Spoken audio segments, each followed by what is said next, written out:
In this video, I want to critically acclaim what's wrong and what's right with RSD, Real Social Dynamics. And I want to talk about small town game when you're not in a big city and there isn't such an environment as to stealthily go from set to set, okay? Let's start off with criticisms against RSD first. RSD is a cult around Tyler Durden with a social marketer pop-up behind that group. It's very effective, it's with the culture, and it's current. And it seems the heir apparent is Luke, regardless of what anyone says, because Luke reminds RSD Tyler of himself in terms of not just visual looks. And frankly, I would say that the guy who needs to take over RSD is Madison. Not because he's black or anything of that matter, but because his game is the lightest and friendliest out of all the guys. And this is where we stand, where I stand, okay? You can't teach beta male Indians or Southeast Asians or guys who are lower in the visual appealing department of women in the US, meaning women in the US will prefer either a white, a Caucasian man, or a black African American man, as opposed to Latino or Asian. And that's just because of the perceived differences in alpha male applications of how guys behave based on their ethnicity, if that makes sense. So what RSD tries to do is it tries to take beta males and give them alpha characteristics, but that is deceiving in nature because those beta males are still beta by nature, behavior, and attitude. And you should have some money if you go to RSD. It seems they target more the high-end crowd, a lot of programmers, a lot of people who have money. Those are criticisms. Good things, again, about RSD is that it's very personal, and really, you know, you can hate the restaurant, you can hate the chefs, but if the food is good, the food is good. RSD is 110% proven science, period. Through a combination of psychology, sociology, self-learning, self-improvement, and lots of experience, they've crafted a perfect template for how to behave, act, get women, and go up the social ladder in very metro areas such as New York or LA or maybe even Chicago. But the actual small town applications of, well, if you're in the Midwest or maybe in the South or in a much smaller area, let's say in a small town from Sweden, your application of game is going to be far more different. And this is what I wanted to cover here in this video. What RSD fails to catch. And that's social circle game that's outside of a club or nightlife context. More or less, RSD is not very empathetic. And empathy plays, and that's the big thing of the 2020s. That's the big characteristic that people are going to really crave. People are more alone than ever, more isolated than ever. They're not relating to a tribe dynamic. A tribe dynamic is 50 to 150 people. Most people don't have 50 to 150 people as their close friends or family. And because of that, you get neurological problems from so much isolation and not truly connecting to people. Hence why suicide rates are going up, depression is going up. There's a lot of anger throughout society, a lot of deep psychological problems. Suicides are going up as a result of this.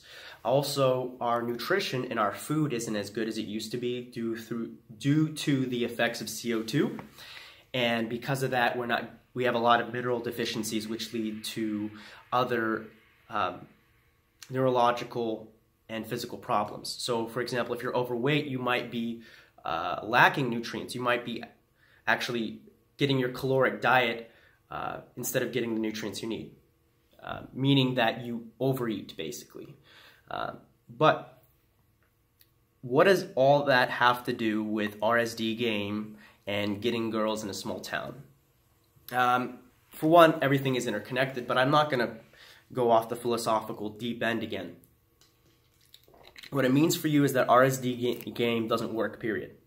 You're going to run into a lot of frat boys, you're going to run into a lot of cowboys, you're going to run into some gangsters, you're going to run into a plethora of different people who are way less friendlier and way less socially acquainted with how to behave. Therefore, you're going to get some aggressive reactions, some hostile reactions, and you have to gauge your behavior a lot more. It's not so much of, this is an adventure, woo, this is an adventure, as much as everyone sees me on a continual daily basis here. How should I behave? How should I act? And a lot of that will not come from RSD.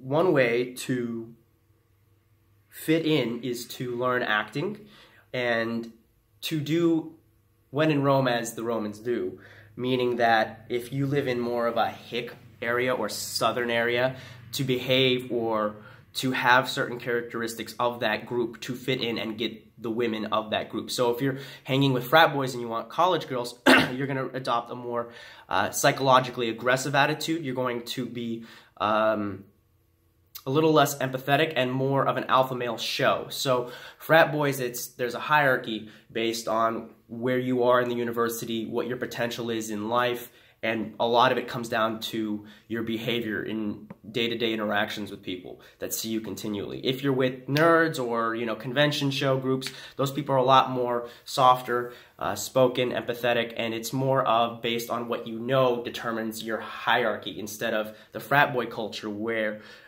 your hierarchy is based on your capability to show alpha male characteristics. How does this all display and translate? How does this all display and translate to how you can behave and how you can dominate? Well, you have to learn to go between many different groups. And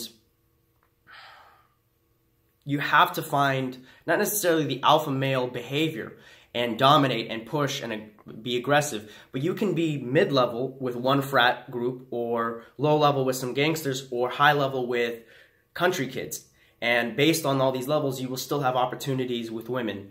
If you're in the alpha male group, you will have the alpha male female. Alpha female. If you are the mid-tier, you will have access to anything mid-tier and below. If you are bottom tier, you'll have access to anything bottom tier and below. But you need to learn to swim between these groups and just try and fit in, not assume the alpha male characteristic for each group. Or else you'll trigger the other alpha males, and that will result in aggression, since they know you're going after their women.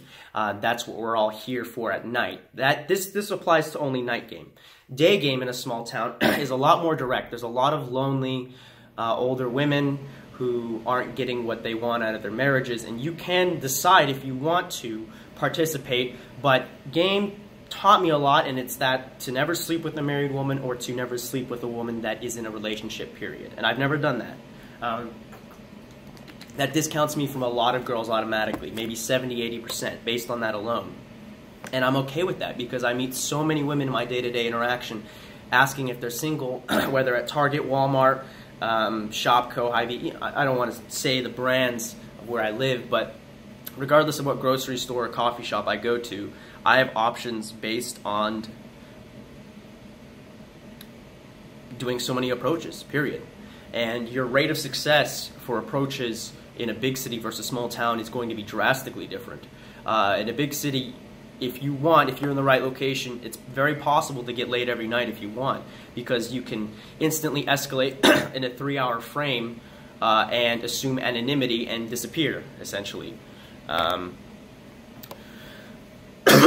But in a small town, you don't have the option to disappear because you are viewed by everyone at all times, or everyone knows you. So therefore, now let's assume you're in a very even smaller town. There may be only one culture, only one group, and you have to fit into that and try and assume alpha male behavior as much as you can.